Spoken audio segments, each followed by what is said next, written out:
Hello good morning friends, welcome to our YouTube channel MR classes and physical academy. जैसा कि आप जानते हैं कि हमारा हिस्ट्री का लेक्चर है और हिस्ट्री के लेक्चर में ये मेरा दूसरा लेक्चर है। आप जानते हैं कि हमने आपको अलग अलग सेपरेट सब्जेक्ट्स पे सेपरेट वीडियो प्रोवाइड कराएं। जैसे इसके पहले इतिहास का मैं एक लेक्चर और डाल चुका हूं, ज्योग्राफी के आपके लेक्चर्स डल चुके हैं, पॉलिटी के डल चुके हैं, एमपी के लेक्चर्स डल रहे हैं, मैथ्स के डल रहे हैं, रीजनिंग के, इंग्लिश के डल रहे हैं। तो ऐसा कोई भी सब्जेक्ट नहीं है जो हम आपको इस चैनल पे कवर ना कराएं। आने वाले समय पे मैं आपको इकोनॉमिक्स के भी बहुत बेहतरीन लेक्चर्स लाने वाला हूँ। आज का जो मेरा टॉपिक है वो है जैन धर्म। कल मैंने आपको एक टॉपिक पढ़ाया था जिसका नाम था बौद्ध धर्म। आप हमारी हिस्ट्री की प्लेलिस्ट में जाके उसको भी देख सकते हैं। इन दोनों धर्मों से सारे एग्जाम में बहुत से क्वेश्चंस आते हैं। चलिए आते हैं, देखते हैं जैन धर्म के बारे में। तो जैन धर्म की अगर मैं बात करूं तो ये एक वर्ल्ड वाइड फेमस एक धर्म है जो कि अब तो सीमित भारत में है, लेकिन एक समय इसका बोलबाला विश्व के कई कोनों में हुआ करता था। जिसके जो वास्तविक प्रवर्तक हैं जैन धर्म के, उन्हें हम महावीर के नाम से जानते हैं, महावीर स्वामी के नाम से, जिनका कि बचपन का नाम रहता है वर्धमान। अगर एग्जाम में आता है कि महावीर के बचपन का क्या नाम है, वर्धमान इनका बचपन का नाम रहता है।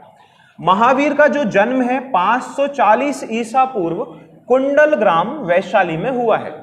ठीक है, 540 ईसा पूर्व कुंडल ग्राम वैशाली में महावीर का जन्म होता है। दूसरा क्वेश्चन, इनके पिता का क्या नाम है? तो इनके पिता का नाम सिद्धार्थ है, जो कि वज्जी के रहने वाले रहते हैं और ये भी एक क्षत्रिय जाति के हैं और ये क्षत्रिय गणराज्य के प्रधान है वज्जी में। ठीक है, वज्जी उस समय वैशाली का हिस्सा हुआ करता था। तो इनके पिता जो है उनका नाम है सिद्धार्थ। ठीक है, महावीर की जो माता का नाम है, इनकी माता का नाम है त्रिशला, जो कि वैशाली के राजा चेटक की बहन है। ठीक है, चेटक जो रहते हैं इनकी दो बहनें रहती हैं, एक का नाम है त्रिशला, दूसरा का नाम रहता है चेलना।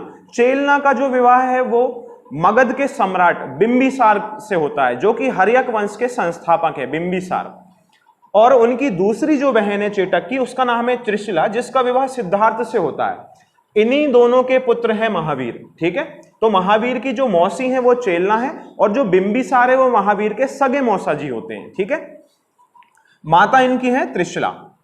इनकी अगर पत्नी की बात करूं मैं, महावीर की जो पत्नी है इनका नाम यशोदा है, जो कि समरवती की पुत्री है। राजा समरवती करके एक व्यक्ति रहते हैं जो कि राजा रहते हैं, उनकी पुत्री है समरवती की पुत्री यशोदा, जिससे कि महावीर का विवाह किया जाता है। अगला क्वेश्चन, जो पांचवा क्वेश्चन है, इनकी पुत्री का क्या नाम है? तो इनकी एक पुत्री रहती है जिसका नाम है प्रियदर्शना। कहीं कहीं किताबों में जैसे लूसेंट की किताब में इसको प्रियदर्शनी बोला गया है, लेकिन एनसीईआरटी के हिसाब से इसको प्रियदर्शना और अणुज्या के नाम से पुकारा गया है। प्रियदर्शना तथा अणुज्या ये इनकी पुत्री हैं। अगर इनके दामाद की बात करूं मैं, तो इनका जो दामाद है उसका नाम जामाली रहता है। यही जामाली गौतम महावीर का पहला शिष्य भी कहलाएगा। ठीक है, और यही जामाली इनका पहला विरोधी भी रहेगा। अगर क्वेश्चन आता है कि महावीर के पहले शिष्य कौन है, जामाली, जो कि उनके दामाद हैं। अगर क्वेश्चन आता है कि महावीर के प्रथम विरोधी कौन है, तो वो भी जामाली हैं। ठीक है, और महावीर के जो द्वितीय विरोधी रहते हैं, दूसरी बार जिन्होंने महावीर का विरोध किया है, वो है तीस गुप्त करके एक व्यक्ति रहते हैं जिन्होंने इनका विरोध किया। आगे चल के हम देखेंगे कि जो मोखली पुत्र गोशाल है वो भी इनका विरोध करेंगे। चलिए आगे उस पर बात करते हैं। इनके जो शिष्य हैं उसमें मैंने आपको लिखा रखा है गोशाल लिख के रखा है, जिसका पूरा नाम है मोखली पुत्र गोशाल। ये जो मोखली पुत्र गोशाल है ये इनका शिष्य तो रहता ही है, साथ ही साथ आगे चल के ये इनका विरोध करने लगते हैं और अपना खुद का एक नया धर्म चालू कर लेता है जिसका नाम है आजीवक संप्रदाय। अशोक के जो पिता हैं बिंदुसार ने आजीवक संप्रदाय को अपनाया है। ठीक है, आजीवक संप्रदाय के प्रवर्तक का क्या नाम है? मोखली पुत्र गोशाल। अगला क्वेश्चन, इन्हें ज्ञान प्राप्ति कहां हुई थी? तो इनके बड़े भाई का नाम रहता है नंदीवर्धन। महावीर जिसका नाम वर्धमान है, वर्धमान के बड़े भाई रहते हैं नंदीवर्धन। जब वर्धमान 30 वर्ष के होते हैं तो ये अपने बड़े भाई की आज्ञा से उन्हें राजपाट का काम सौंपकर गृह त्याग देते हैं और घर त्याग के वन भटकने लगते हैं और तपस्या करने लगते हैं। तो जो कड़ी इनने तपस्या की है उसमें ये शुरू के जो 13 माह रहते हैं एक ही वस्त्र का धारण करते हैं और वो वस्त्र धीरे धीरे फट के इनके शरीर से निकल जाता है और ये पूर्णतः नग्न अवस्था में रहने लगते हैं। और जब ये एक गांव से दूसरे गांव नग्न अवस्था में घूमते थे तो लोग इन्हें कई प्रकार के अपशब्द कहते थे, इन्हें प्रताड़ना देते थे, इन पे प्रहार करते थे। लेकिन महावीर की विशेषता ये रही है कि महावीर ने कभी भी पलट के किसी को कोई जवाब नहीं दिया, ना इन्होंने इनके विरोधियों को कभी जवाब दिया, ना उन्हें कोई अपशब्द कहे, ना अपने मन में उनके प्रति कोई भी द्वेष की भावना लाई। इसलिए इस व्यक्ति को महावीर कहा जाता है। देखिए, मारना किसी व्यक्ति को, प्रताड़ित करना बहुत आसान है, लेकिन प्रताड़ना को सहना बहुत बड़ी चीज होती है। तो महावीर केवल दो आदमियों को, जैसे हम देखते हैं कि हिंदू धर्म में भी भगवान हनुमान को महावीर कहा, क्योंकि उन्होंने भी अपने जीवन में बहुत सी तपस्या की है और किसी के प्रति कभी कोई द्वेष नहीं रखा। इसलिए महावीर को महावीर इसलिए कहा गया है क्योंकि इन्होंने प्रताड़ना तो बहुत सही है, लेकिन कभी किसी को जवाब नहीं दिया पलट के और किसी का अहित नहीं चाहा, इसलिए इन्हें भगवान महावीर कहा गया है। तो जब ये अपने घर से 30 वर्ष की उम्र में निकलते हैं तो 12 वर्षों तक कठिन तपस्या करते हैं, जगह जगह घूमते हैं, ब्रह्मचर्य व्रत का पालन कर रहे हैं, जगह जगह घूम रहे हैं, और 12 वर्षों के कठिन तपस्या के बाद जुम्बिक ग्राम रिजुपाली नदी के तट पे साल वृक्ष के नीचे इन्हें ज्ञान की प्राप्ति होती है। अगर क्वेश्चन आता है कि कितनी वर्ष की उम्र में, 42 वर्ष की उम्र में, कहां? जुम्बिक ग्राम में। किस नदी के तट पे? रिजुपाली नदी के तट पे, कृष वृक्ष के नीचे, तो साल वृक्ष के नीचे इन्हें ज्ञान प्राप्त हुआ है। अगला क्वेश्चन, मुख्य उपदेश, प्रमुख उपदेश इन्होंने कहां दिए हैं अपने? तो वितुलाचल पहाड़ी जो कि वाराकर नदी के तट पे है, राजगृह में, वहां इन्होंने अपने प्रमुख उपदेश दिए हैं। लास्ट क्वेश्चन इस कड़ी का कि इनके जीवन का अंत कहां होता है? तो ये जब 72 वर्ष के होते हैं तो उस समय इनके जीवन का अंत होता है। पावापुरी करके जगह है जो कि राजगृह मगध में पड़ती है, ठीक है, यहां इनके जीवन का अंत होता है। तो ये आपके इंपॉर्टेंट क्वेश्चंस हैं इस जैन धर्म से, डेफिनेट आपको यहां से क्वेश्चंस देखने को मिलेंगे किसी भी एग्जाम में। चलिए अब हम बात करते हैं आपकी तीर्थंकरों के बारे में। तो तीर्थंकर क्या होते हैं? तीर्थंकर वे लोग हैं जो कि जैन धर्म के प्रवर्तक माने जाते हैं। वास्तविक प्रवर्तक महावीर हैं, लेकिन इनके पहले 23 तीर्थंकर और आ चुके हैं। जैसे कि हम देखते हैं कि हिंदू धर्म के जो पवित्र ग्रंथ हैं जिन्हें हम वेद कहते हैं, ऋग्वेद में पहले तीर्थंकर ऋषभ देव का वर्णन मिलता है। ऋषभ देव जो है ये जैन धर्म के पहले तीर्थंकर माने जाते हैं। 24 तीर्थंकर हैं जैन धर्म में।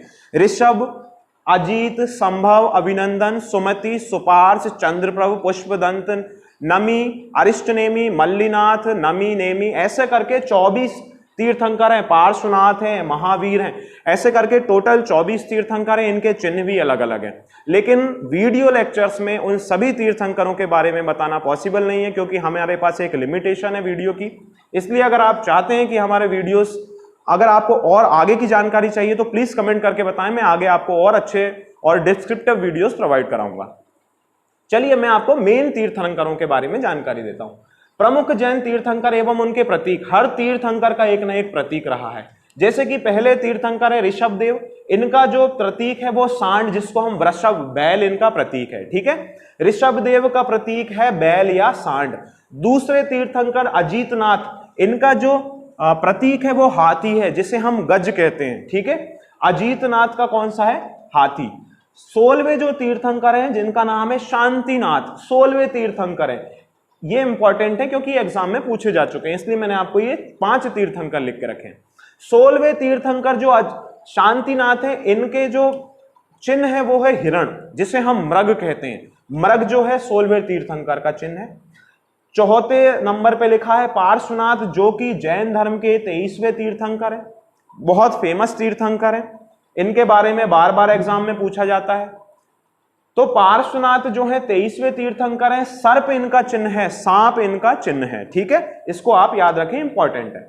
और महावीर जो कि 24वें तीर्थंकर रहते हैं जैन धर्म के, अंतिम तीर्थंकर हैं, लेकिन वास्तविक प्रवर्तक हैं जैन धर्म के। कौन? महावीर स्वामी। महावीर स्वामी 24वें नंबर के तीर्थंकर है। सिंह, शेर जो है इनका प्रतीक चिन्ह है। तो ये जो टिक लगे हैं इन्हें आप ध्यान रखें, ठीक है। लिमिटेड लिखे हैं 5, इन्हें तो हम ध्यान रख ही सकते हैं। चलिए आते हैं अब जैन संगीतियों पे। जैसे कि बौद्ध संगीतियां हुई हैं, हमने कल के लेक्चर्स में देखा था कि 4 बौद्ध संगीतियां मैंने आपको बताई थी। ऐसे ही जैन धर्म जो रहता है इसका भी एक संघ बनता है। उस संघ को टूटने से बचाने के लिए समय समय पे कुछ जैन संगीतियां कराई गई हैं, जिनकी जानकारी यहां लिखी है। स्थान, अध्यक्ष, समय, और ये इनका क्रम है। क्रम, स्थान, अध्यक्ष, समय। पहली जो जैन संगीति हुई है वो पाटलिपुत्र मगध में हुई है। पाटलिपुत्र मगध में। स्थान अगर पूछें तो पाटलिपुत्र मगध। अध्यक्ष कौन है? तो स्थूलभद्र हैं। दो इस समय जैन धर्म के प्रवर्तक माने बचे हैं, क्योंकि महावीर की तो मृत्यु हो चुकी है। एक है स्थूलभद्र, एक है भद्रबाहु। भद्रबाहु जो रहते हैं ये चंद्रगुप्त मौर्य के दरबारी हैं, भद्रबाहु, और उन्होंने ही चंद्रगुप्त मौर्य को जैन धर्म में दीक्षा दिलाई। साथ ही साथ उन्हें दक्षिण भारत में ले आके उन्हें संलेखना पद्धति से उनकी वहां मृत्यु हो जाती है, चंद्रगुप्त मौर्य की। तो चंद्रगुप्त मौर्य के जो समय के जैन धर्म के जो स्वामी रहते हैं उनका नाम है भद्रबाहु। उसी समय दिगंबर जैन है जिनका नाम है स्थूलभद्र। ये उसी समय की बात है। स्थूलभद्र ने पाटलिपुत्र में पहली जैन संगीति की अध्यक्षता की है। कब की है? 300 ईसा पूर्व की है। दूसरी जो जैन संगीति है वो वल्लभी गुजरात में हुई है, जिसके जो अध्यक्ष हैं शमाक श्रवण है। ठीक है, क्षमा श्रवण इनके अध्यक्ष हैं। दूसरी जैन संगीति के इंपॉर्टेंट है, एग्जाम में कई बार पूछा जा चुका है, क्योंकि स्थूलभद्र तो लोग नाम याद रख लेते हैं लेकिन क्षमा श्रवण नाम याद नहीं रहता है। इसलिए जैन संगीति दूसरी के जो अध्यक्ष है क्षमा श्रवण है। 512 ईस्वी में इन्होंने ये जैन संगीति की अध्यक्षता की थी। ठीक है, तो ये आपके लिए एक लेक्चर था, एक वीडियो लेक्चर था हमारा जैन धर्म के लिए। जैन धर्म ऐसा तो नहीं है इतना सा है, लेकिन एग्जाम के पर्सपेक्टिव से हम देखें तो यहां से आपका डेफिनेट क्वेश्चन देखने को आपको मिलेगा।